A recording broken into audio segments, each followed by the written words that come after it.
आज हम डिस्कस करेंगे tiger for Malgudi written by R K Narayan. Are K Narayan जो है उनका पूरा नाम था रासीपुरम कृष्णा स्वामी नारायण स्वामी। इनका लाइफ टाइम पीरियड था 1906 से लेके 2001। ये एक इंडियन राइटर थे और बहुत ज़्यादा फेमस थे अपने south Indian town of Malgudi को लेकर। इनके सारे फेमस वर्क्स में उनका जो नॉवल का सेटिंग होता है वो मालगुडी है। उनके फेमस वर्क्स में है the English teacher, the waiting for the Mahatma, the guide, the man eater of Malgudi, the vendor of sweets and the tiger for Malgudi. Tiger for Malgudi जो आज हम डिस्कस करने वाले हैं, इसकी हम की फैक्ट्स जानेंगे, देन इसकी थीम्स, इसमें के कैरेक्टर्स और इसकी डिटेल समरी को भी आज डिस्कस करेंगे। सबसे पहले कुछ की फैक्ट समझ लेते हैं। एक तो ये लिखा गया था 1983 में। इसे ओरिजिनली लिखा गया था इंग्लिश लैंग्वेज में। इसका जॉनर जो है वो एक नॉवेल, ये एक नॉवेल है। इसे लिखा था आर के नारायण ने।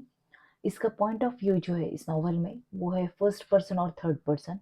फर्स्ट पर्सन में हमें जैसे कि टाइटल से हमें पता चलता है एक टाइगर जो इसमें का नैरेटर है, और थर्ड पर्सन मतलब हमें ऑथर का नरेशन देखने को मिलता है। टाइम पीरियड जो है वो टाइमलेस है, इसमें कोई फिक्स टाइमिंग जो है वो दिया गया नहीं है। और इसका सेटिंग जो है वो है फिक्शनल टाउन ऑफ मालगुडी।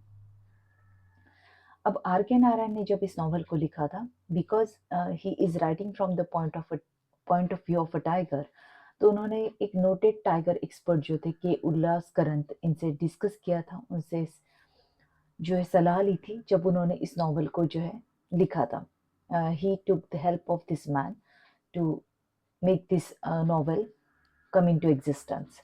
तो इसमें उन्होंने बुद्धा के एनलाइटनमेंट को भी दिखाया है।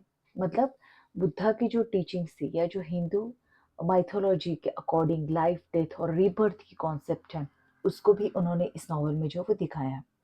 अब डिस्कस कर लेते हैं इसमें कि कुछ थीम्स, जैसे इसमें ह्यूमन मोरालिटी है, द परस्यूट ऑफ फुलफिलमेंट है। Here the pursuit of fulfilment, spiritual fulfilment की बात की जा रही है। स्पिरिचुअलिटी है, आइडेंटिटी और फ्रीडम है। ये सारी थीम्स हमें इस नॉवल में देखने को मिलेगी। अब इस नॉवल में के जो इम्पोर्टेंट कैरेक्टर्स हैं उनसे मिल लेते हैं। सबसे पहले तो है राजा, जो कि एक टाइगर है। कैप्टन, जो कि ओनर है ग्रैंड मालगुडी सर्कस जो है मालगुडी टाउन में फेमस, उसका ये ओनर है। रीता, ये इस कैप्टन की वाइफ है। मदान, ये एक फिल्म प्रोड्यूसर है और डायरेक्टर है।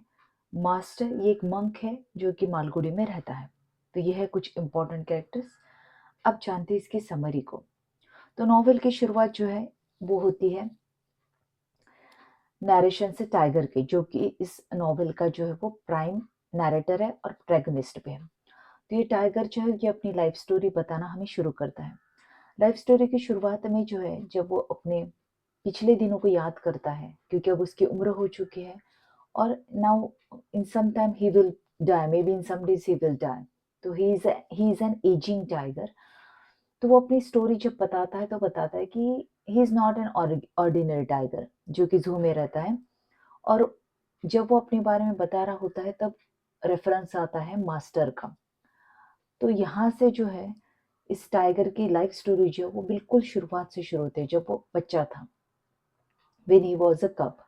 तो ये मास्टर कौन है वो हमें जैसे जैसे स्टोरी अनफोल्ड होती है पता चलता है।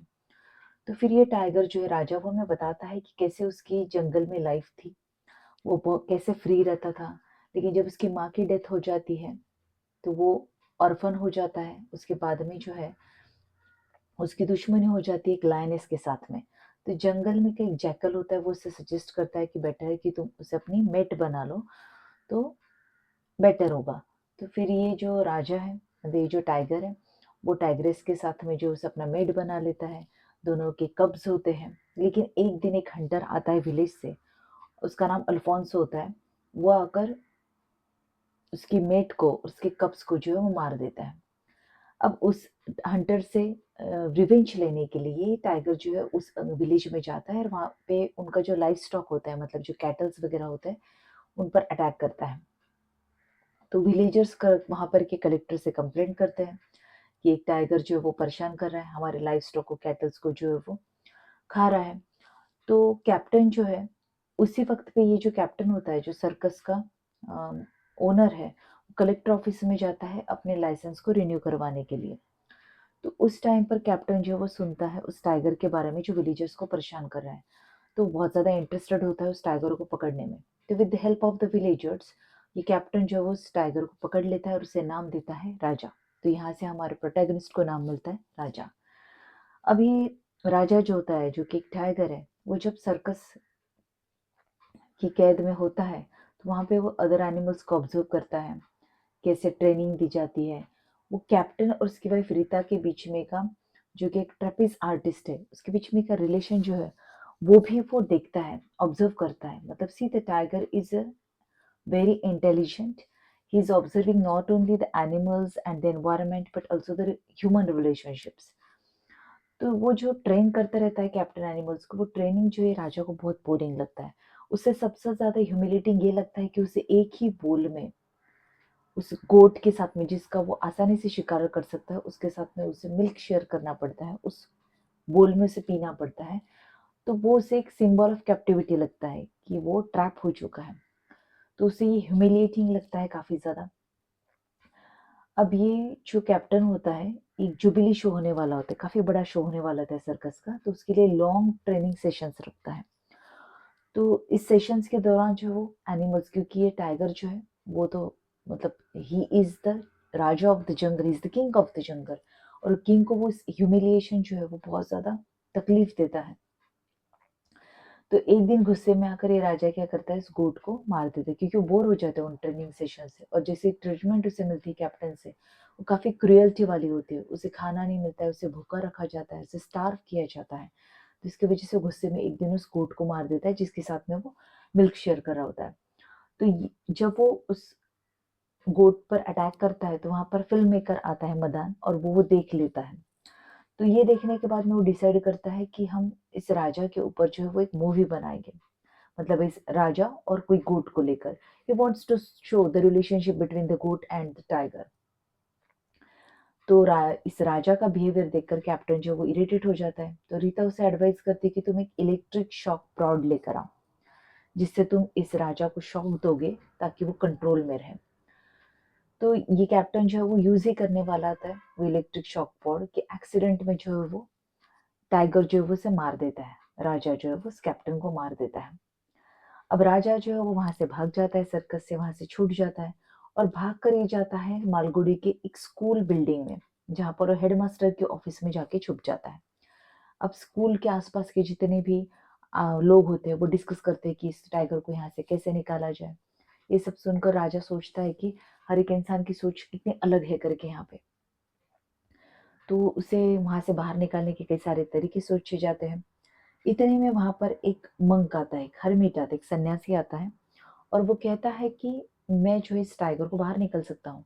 जब वो कहता है तो उसका लुक देखकर जो वो हर कोई उसका मजाक उड़ाता है, उसे लगता है कि ये बंदा क्या कर लेगा। लेकिन बहुत सारे डिस्कशंस के बाद में अल्टीमेटली वो डिसाइड करते हैं कि इस हर्मिट को एक चांस देना चाहिए। अब जो ये हर्मिट उस बिल्डिंग में जाता है, तो उसमें क्योंकि उसकी स्पिरिचुअल पावर बहुत ज़्यादा होती है, तो एक तरीके का स्पेल मैजिक जो है वो राजा पर हो जाता है, और वो बिना किसी भी तरह का कोई अटैक किए या किसी भी तरह का कोई टर्मोइल क्रिएट किए बिना उस हर्मिट को फॉलो करता है और उसके साथ में चला जाता है। ये हर्मिट उसे लेकर जाता है अपने साथ में, अपने हिल पर जहाँ पर वो रहता है, गांव वालों से दूर। और ये हर्मिट क्योंकि एक पहुंचा हुआ वो सन्यासी होता है, उसका स्पिरिचुअल अवेकनिंग जो है वो ऑलमोस्ट पास में ही होता है। तो वो अपनी जो भी उसकी स्पिरिचुअल टीचिंग्स होती है वो राजा को इम्पार्ट करता है, वो स्पिरिचुअल नॉलेज वो उस टाइगर को देता है। और धीरे धीरे टाइगर जो है वो बदलने लगता है। वो हर्मिट जो है वो उस टाइगर को समझाता है कि तुम इस मतलब you have born in the life of tiger because of your past Karma. तो ये जो पास्ट कर्मा है उसके पीछे की थियोरी क्या है, वो सब वो टाइगर को जो है वो समझाता है। एक दिन ये हर्मिट की वाइफ जो है वो हिल पर आती है, और दोनों के बीच में जो वो हीटेड आर्ग्यूमेंट होता है उस सन्यासी और उसकी वाइफ के बीच में। उसकी वाइफ जो कहती है कि आपको अगर सन्यासी लेना था तो आपने शादी क्यों की, भाई यू हैव टेकन सन्यास। तो इस बात को लेकर उनके बीच में बहुत ज्यादा झगड़ा होता है। अब ये हर्मिट जो है उसे समझ में आता है कि उसका स्पिरिचुअल अवेकनिंग अब पास में है, मतलब he is going to attend samadhi. तो वो उस टाइगर को जो है, एजिंग टाइगर को जो है, क्योंकि अब उसका ध्यान कौन रखेगा, तो वो राजा को जो है वो एक पास वाले जू में जो है वो दे देता है ताकि उसकी ठीक से देखभाल की जा सके। और वहाँ पे का जो ओनर होता है उस ज़ू का, वो काफ़ी काइंड बंदा होता है, तो वो भी राजा का जो अच्छे से ध्यान रखता है। तो जाते वक़्त जब राजा और हर्मिट एक दूसरे से बिछड़ रहे होते हैं, तो उस टाइम पर हर्मिट कहता है, जब वो अलग हो रहे होते हैं, कि शायद हम फिर से जो है वो दोबारा से मिलेंगे अगले जन्म में, जब हमारा दोबारा से जन्म होगा। तो इस तरीके से ये नॉवेल जो है वो एंड होता है। तो ये थी समरी टाइगर फॉर मालगुडी की। अगर आपको एनालिसिस और समरी अच्छी लगी तो don't forget to subscribe to the channel, hit the like button and share the video.